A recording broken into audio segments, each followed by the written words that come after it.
Hey there, it's Maddie Marck-Sherk with the Beatty Westerland team at Premier Sotheby's International Realty. I've been getting the question a lot, is now a good time to buy in Southwest Florida?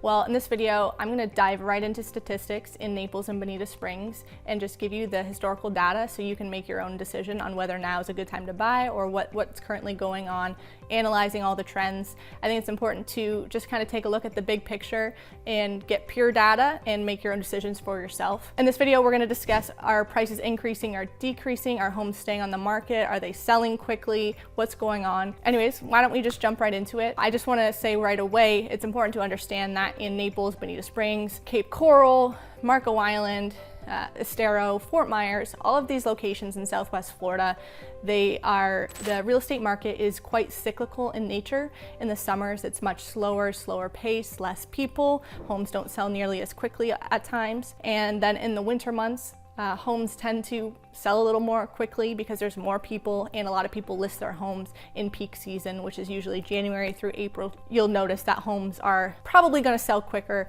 in that peak season time when there's more people physically here looking to buy for the following season. So that's just kind of a generalization to understand that the real estate market in Southwest Florida is definitely cyclical. You'll notice if you're from up north that you might have a little more activity and pace in the summer months when the weather is nice. It's just pretty much opposite here in Southwest Florida because the nice months are January through April. You do not really want to be here in summer unless you have to be, just because of the heat. But you can't shovel sunshine. I'm going to dive into the statistics in Bonita Bay and Pelican Bay. They're in Bonita Springs and Naples respectively, and there are two big communities that'll give you kind of a good idea of the statistics in those communities. There's a lot of range of different homes in Southwest Florida, but I'm just going to stick to two large, primarily golf or beach gated communities, just so you can have a general idea as to what's going on in those markets, and you can kind of expect a trickle effect in the other communities in this area. Bonita Bay itself has nearly 3,000 doors and Pelican Bay has nearly 6,000 doors. I feel like that's a good sample size to look in, and it's just data that our real estate team also tracks very consistently. The first stat that I want to talk about is active homes. Ultimately, if there's more active homes on the market, it is better for buyers and not as great for sellers. If there's more active homes, sellers have more competition and buyers have more to look at and more to compare to and don't need to make rush decisions because there's more available. In the peak season of 2020, 2021, 2022, there wasn't a whole lot available, and that's why buyers felt pressured to buy and buy quickly. There's more competition and less actually available on the market. We're going to take a look at the charts, firstly for Bonita Bay, active listings. So this is what was active at the beginning of each month. These stats, that's what they're taken from. As you can see in January, there's about 45 active listings in Bonita Bay, and you can see the steady trend line of an upward increase, especially from August to November. We were up to about 78 active homes, which is a pretty big increase from the 45 that was there. To put it into perspective, during the crazy 2021 and 2022, in February of 2022, there were 2 active listings. And in February of 2021, there was about 18 active listings. So you can compare that to this chart on where we are compared to the peak crazy season of 2021 and 2022. Moving on to the chart for Pelican Bay active listings. Earlier on in January, there's about 80 active listings out of the nearly 6,000 homes. And you can see the steady increase, especially from August to November. There was nearly 160 active listings. Comparing this back to the peak season of 2021 and 2022, Pelican Bay in February of 2022 had 7 active listings out of 6,000 homes. In February of 2021, there was about 44 active listings. That's lower than anything we've seen this year. Just want to put it into perspective of the crazy market compared to now. Moving on to the next stat that I want to talk about is homes sold. So the more that homes are selling, obviously that's great for sellers. If they're not selling as frequently, that's good for buyers. That's probably meaning that more homes are accumulating on the market than they are selling. Let's take a look at the chart for Bonita Bay homes sold throughout the year. We can see a steady decline throughout the year. In January, 20 homes sold.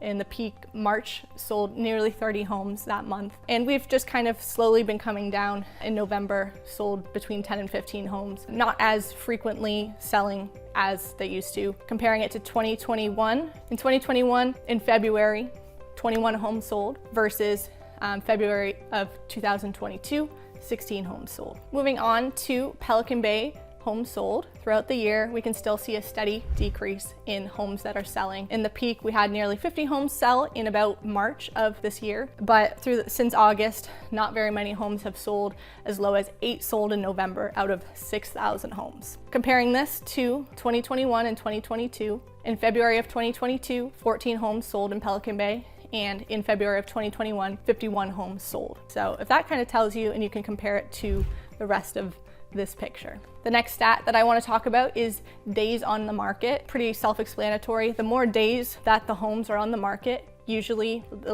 not as great for sellers. Sellers want their home to sell as quick as possible. The longer it's on the market, usually sellers tend to get impatient and want to drop their prices in order to entice buyers to buy their house. So the longer on the market, the better it is for buyers. Let's take a look at the chart in Bonita Bay, average days on market. We can see a steady increase throughout the year for average days on market that have increased. I want you to point out that this is an average of the homes that have sold. This is not average on the active homes that have been on the market. Some of these homes have stayed on the market forever and never sold. Those stats are not being included. These are just for the homes that have sold. The average days on the market were 10 days in January. To our peak in October, we hit over 90 days on the market. I want to point out as well for Bonita Bay, there was a new construction building that a lot of homes sold from January through about July.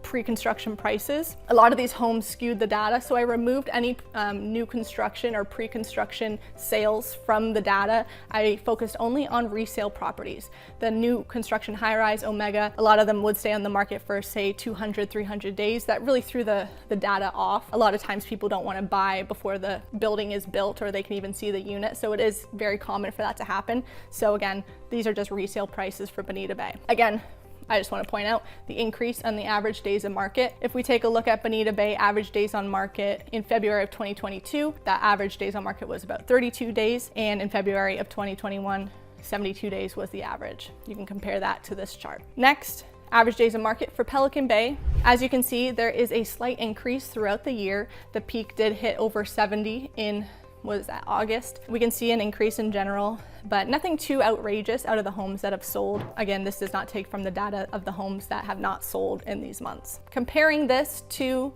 the average days on market, in February of 2022, Pelican Bay's average days on market was 11 days, and in February of 2021, the average days on market was 120 days. So we are not quite there this year, but we can see that the trend is starting to increase a little bit. Finally, I want to talk about one more stat, and that's the months of inventory. Typically, the months of supply or months of inventory, the most balanced market is around 6 months of inventory. If there's less than that, less than 6 months, it is a seller's market. If it is greater than 6 months, it is a buyer's market. So we're going to take a look at the months of inventory for the year in Bonita Bay. Again, we are seeing a slight increase throughout the year. You're not going to see anything too drastic because you're not really going to go too much higher than 12 on this chart, but the average months of inventory was around 3 in January and has steadily creeped up a little bit up to the highest point, about 5 months of inventory in November. Moving on to Pelican Bay, the average months of inventory. We have seen a steady increase since August, as you can tell. From August through November, we've seen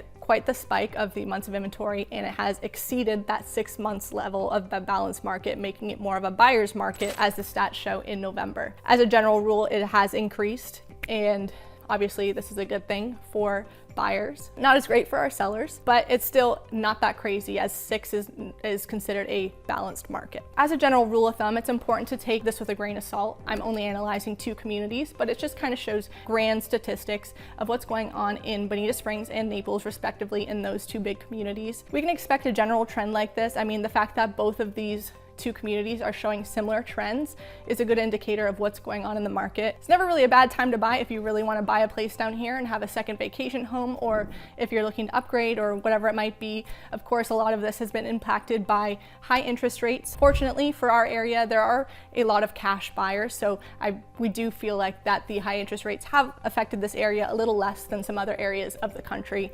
So that's another thing to point out as well. Generally, we're still busy. Everything is moving and competitively priced priced listings are selling. Nice listings, ones that have been really nicely maintained, are selling quickly. That's just a general scope of what we're noticing here in Southwest Florida, and I hope it's useful for you. Hope you enjoyed this video, and if you liked it and you felt it was useful, please give it a thumbs up and let me know if you'd like to see these type of videos down the road. More than happy to analyze the market and continue to give you updates maybe every 6 months or 3 months as needed. So anyways, thank you so much for watching this far, and I hope you have a lovely day, and I'll see you in the next video. Bye.